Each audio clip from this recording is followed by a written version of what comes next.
அனைவருக்கும் அன்பான வணக்கம். இந்த தொகுப்பில் பிப்ரவரி மாதம் எப்படி இருக்கும் அப்படின்னு பார்க்கலாம். பிப்ரவரி மாதம் 1ஆம் தேதி முதல் 29ஆம் தேதி வரைக்கும் இருக்குது. தமிழுக்கு தை மாதம் 18ஆம் தேதி முதல் மாசி மாதம் 17ஆம் தேதி வரைக்கும் இருக்குது. பிப்ரவரி மாதம் வியாழக்கிழமை சஷ்டி அன்று தொடங்குது. இந்த பிப்ரவரி மாதம் இந்த மாதத்துல சூரியன் மகர ராசிலையும் கும்பராசிலையும் சஞ்சரிக்கிறாரு. அதே மாதிரி செவ்வாய் பயிற்சி, புதன் பயிற்சி, சுக்கிரன் பயிற்சி அப்படின்னு 3 கிரகங்களோட பயிற்சியும் இந்த மாதத்துல இருக்குது. இந்த மாதத்துல வசந்த பஞ்சமி, ரத சப்தமி, பீஷ்மாஷ்டமி, மாசி மகம் அப்படின்னு பல முக்கியமான விசேஷ தினங்கள் அதிகமாக இருக்கக்கூடிய மாதம். முக்கிய கிரக பயிற்சி அப்படின்னு பார்த்தோம்னா மகர ராசியில் இருக்கக்கூடிய சூரியன் பிப்ரவரி 13ஆம் தேதி கும்பராசிக்கு போறாரு. மகர ராசியில் இருக்கக்கூடிய புதன் கும்பராசிக்கு போறாரு. தனுசு ராசியில் இருக்கக்கூடிய சுக்கிரன் மகர ராசிக்கு போறாரு. செவ்வாய் தனுசு ராசியில இருக்கிறாரு. பிப்ரவரி 4ஆம் தேதி மகர ராசிக்கு போறாரு. புதன் மகர ராசியில 13ஆம் தேதி வரைக்கும் இருக்கிறாரு. அதன் பிறகு கும்பராசிக்கு போறாரு. குரு மேஷத்திலையும், சனி கும்பத்திலையும், ராகு மீனத்திலையும், கேது கன்னியிலையும் இருக்கிறாங்க. இப்படிப்பட்ட நிலையில தான் இந்த பிப்ரவரி மாதம் தொடங்குது. 12 ராசிக்காரர்களுக்கும் எப்படிப்பட்ட பலன்கள்லாம் கிடைக்கும் அப்படின்னு விரிவா பார்க்கலாம். வெற்றி ஒன்றையே குறிக்கோளா நோக்கி செயல்படக்கூடியவர்கள் தான் இந்த ரிஷபராசிக்காரர்கள். ரிஷபராசிக்காரர்களுக்கு இந்த பிப்ரவரி மாதம் எப்படி இருக்கும், என்னென்ன பலன்கள்லாம் கிடைக்கும் அப்படின்னு பார்க்கலாம். இந்த மாதம் உங்களுக்கு மிதமான பலனை கொடுக்கக்கூடிய மாதமாக இருக்கும். உங்களுடைய ராசி அதிபதியான சுக்கிரன் செவ்வாயோட இணைஞ்சு மாத தொடக்கத்திலேயே 8ஆம் வீட்டில் அமர்ந்திருக்கிறாரு. அதனால உடல் ஆரோக்கியத்தில் சற்று கவனத்தோடு இருக்கணும். நிதி சார்ந்த விஷயத்திலையும் கூடுதல் கவனத்தோடு இருக்கக்கூடிய மாதம். நிதி நிலைமை சரியா இருந்தாலும் நிதி இழப்புகளும் ஏற்படும். உங்களுக்கு வியாபாரத்திலலாம் ஏற்றத்தாழ்வுகள் அப்படிங்கிறது இருக்கும். திருமண வாழ்க்கையிலையும் ஒரு கலவையான பலன்கள் கிடைக்கக்கூடிய மாதமாக தான் இருக்கும். காதல் உறவுகளெல்லாம் சில கலசப்பான விஷயங்கள்லாம் நடக்கலாம். 10ஆம் வீட்டில் சனி பகவான் இருக்கிறதால கடினமாக உழைக்க வைப்பார். கடினமாக எந்தளவு உழைக்கிறீங்களோ அந்தளவு உங்களுக்கு வெற்றி அப்படிங்கிறது கிடைக்கும். உழைப்புக்கு ஏற்ற பலன் அப்படிங்கிறது கண்டிப்பாக கிடைக்கும். வியாபாரம் செய்கிறவங்கெல்லாம் இந்த மாதம் ஏற்றமும் இருக்கும், இறக்கமும் இருக்கும். இந்த மாதத்தில் உங்களுக்கு மாத தொடக்கத்திலேயே 7ஆம் வீட்டுக்கு அதிபதியான செவ்வாய் 8ஆம் வீட்டில் அமர்றாரு. அதனால் தொழில் கூட்டாளிகளோடு ஒரு சில பிரச்சனைகள்லாம் வரலாம். இந்த மாதத்தின் 5ஆம் தேதிக்கு பிறகு செவ்வாய் 9ஆம் வீட்டுக்கு போகிறாரு. அதனால் தொழில் ரீதியாக பயணம் செய்யக்கூடிய வாய்ப்பு அப்படிங்கிறது கிடைக்கும். 5ஆம் வீட்டில் கேது பகவான் இருக்கிறாரு. மாணவர்கள்லாம் படிப்பில் கவனத்தை செலுத்துவதில் சிக்கல்கள்லாம் வரும். உங்களுடைய படிப்பை அது பாதிக்கலாம். அதை தவிர்த்துக்கிட்டீங்க அப்படின்னா உங்களுடைய கல்வியில நல்ல முன்னேற்றம் இருக்கும். போட்டித் தேர்வுகளுக்கு தயாராகும் மாணவர்கள்லாம் கடினமான சவால்களை சந்திப்பீங்க. குடும்ப உறுப்பினர்களோட ஆரோக்கியம் சிறப்பாக இருக்கும். வேலையில் அதிகமாக நீங்கள் கவனம் செலுத்துவதால் குடும்ப வாழ்க்கையிலிருந்து சற்று விலகிச் செல்லக்கூடிய சூழ்நிலையெல்லாம் வரலாம். தாய் தந்தையரோட உடல் ஆரோக்கியம்லாம் இந்த மாதத்தில் சிறப்பாகவே இருக்கும். உடன் பிறந்தவர்கள் ரீதியாக ஒரு சில பிரச்சனைகள்லாம் நீங்கள் சந்திப்பீங்க. கேது பகவான் 5ஆம் வீட்டில் இருக்கிறாரு. அதனால் காதல் உறவுகள் எல்லாம் விரிசல்கள் வரலாம். காதல் செய்கிறவங்களும் கணவன் மனைவிக்கு இடையேயும் சந்தேகம் அப்படிங்கிறது வரக்கூடிய மாதமாக இருக்குது. அதனால் சற்று கூடுதல் கவனத்தோடு இருக்கக்கூடிய மாதம். தவறான புரிதலால் கூட ஒரு சிலருக்கெல்லாம் சந்தேகம் அப்படிங்கிறது வரலாம். 7ஆம் வீட்டுக்கு அதிபதியான செவ்வாய் 8ஆம் வீட்டில் சுக்கிரனோடு இணைஞ்சு இருக்கிறாங்க. அதனால் திருமணத்திற்கு புறம்பான உறவில் ஈடுபடுறதுக்கெல்லாம் வாய்ப்பு இருக்குது ரிஷபராசிக்காரர்கள் எல்லாரும். அதனால் ஒரு சில பிரச்சனைகளை நீங்கள் சந்திப்பீங்க.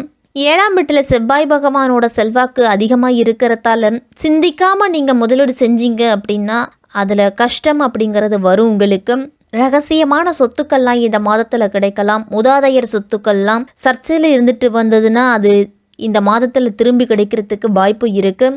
5ஆம் வீட்டில் கேது பகவானும் 12ஆம் வீட்டில் குரு பகவானும் இருக்கிறாங்க.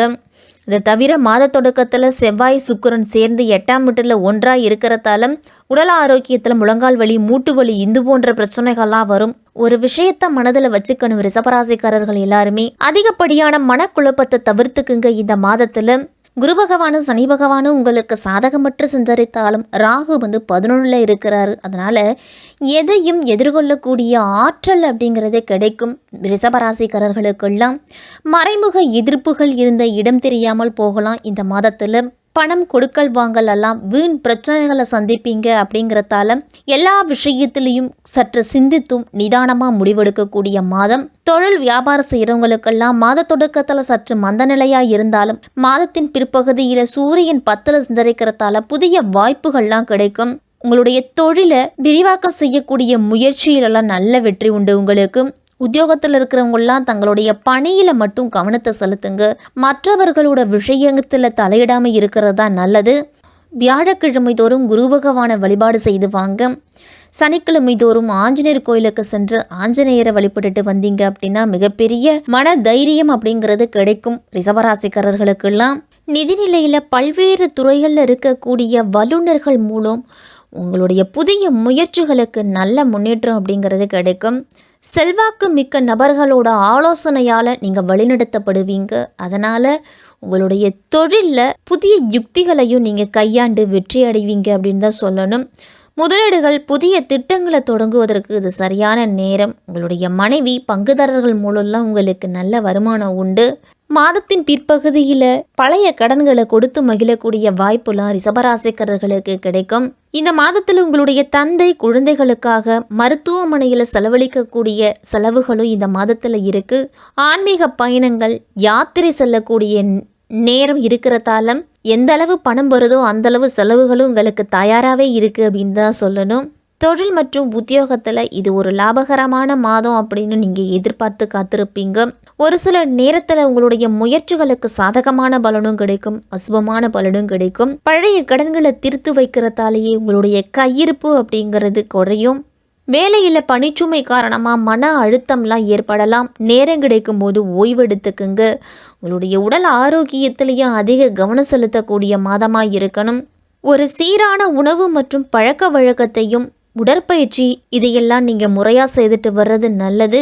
கொழுப்பு நிறைந்த உணவு வகைகளை அதிகம் எடுத்துக்க வேண்டாம். காய்கறிகள் பழங்கள்லாம் அதிகம் எடுத்துக்கிறது நல்லது. மாணவர்கள்லாம் வெளிநாட்டு கல்வி வாய்ப்புக்காக காத்திருக்கும் மாணவர்களுக்கெல்லாம் நல்ல வெற்றி அப்படிங்கிறதே கிடைக்கும். பல்கலைக்கழக தேர்வுகள், விசா, நேர்காணல் இரண்டிலுமே சிறந்து விளங்குவீங்க. மேல் படிப்பு படிக்கும் PhD படிக்கும் மாணவர்கள் எல்லாருமே உங்களுடைய ஆசிரியர்களுடைய வழிகாட்டுதல் உங்களுக்கு விலை மதிப்பற்றதா இருக்கும். இந்த மாதத்தின் முதல் பகுதியில் மாணவர்களுக்கெல்லாம் கவனச்சிதறல் அப்படிங்கிறது ஏற்படலாம். உங்களுடைய முயற்சிகளை இரட்டிப்பாக்கணும் மாணவர்கள் எல்லாருமே. அப்போ தான் உங்களுடைய படிப்பில் மேன்மேலும் நீங்கள் முன்னேற முடியும். மாணவர்களுக்கெல்லாம் ஆசிரியருடன் சில கருத்து வேறுபாடுகள்லாம் வரலாம். அதையெல்லாம் மாணவர்கள் தவிர்த்துக்கிறது நல்லது. பிப்ரவரி மாதம் 4ஆம் தேதி மகர ராசிக்கு செவ்வாய் போகிறாரு. மகரம் அப்படிங்கிறது செவ்வாய்க்கு உச்ச வீடு அப்படின்னு சொல்லலாம். செவ்வாய் உச்சம் பெறக்கூடிய நேரத்தில் ரிஷபராசிக்காரர்களுக்கெல்லாம் விரயங்கள் அப்படிங்கிறது ஏற்படலாம். வரக்கூடிய விரயங்களை சுப விரயங்களாக மாற்றிக்குங்க. இந்த மாதத்தில் பெரும்பாலும் சுப விரயங்கள் அதிகமாகவே இருக்கும். சுப நிகழ்ச்சிகள் மாமன் மைத்துனர் வழியிலலாம் அதிகம் வரலாம். வேலை செய்யக்கூடிய இடத்துல இடமாற்றங்கள்லாம் உண்டு உங்களுக்கு. வண்டி வாகனங்கள்லாம் பழுது வைக்கிறதால செலவு வரலாம். அல்லது வீட்டிற்கு வர்ணம் பூசுதல், ஒரு கதவுக்கு பெயிண்ட் அடிக்கிறது, இந்த மாதிரி செயல்களால் உங்களுக்கு செலவுகள் அப்படிங்கிறது இருக்கும். வேலை நிமித்தமாக செய்யக்கூடிய பயணம் உங்களுக்கு வெற்றியை கொடுக்கலாம். பயணத்தின் பொழுது இரவு நேர பயணத்தை முடிஞ்ச வரைக்கும் தவிர்த்துக்கிறது நல்லது. ரிஷபராசிக்காரர்கள் எல்லாருமே இந்த பிப்ரவரி மாதம் முழுவதுமே ரிஷபராசிக்காரர்கள் எல்லாரும் காலையில் எழுந்து நீராடிட்டு சூரிய நமஸ்காரம் செய்து சூரிய பகவானை வழிபட்டுட்டு அன்றாட பணிகளை தொடங்குங்க. இல்லத்து பூஜை அறையில் காலை மாலை அப்படின்னு இரு வேளைகளிலும் விளக்கேற்றி உங்களுடைய குல தெய்வத்தை நினைத்து வழிபாடு செய்துவாங்க. மிகப்பெரிய முன்னேற்றம் அப்படிங்கிறது கொடுக்கும் ரிஷபராசிக்காரர்களுக்கெல்லாம்.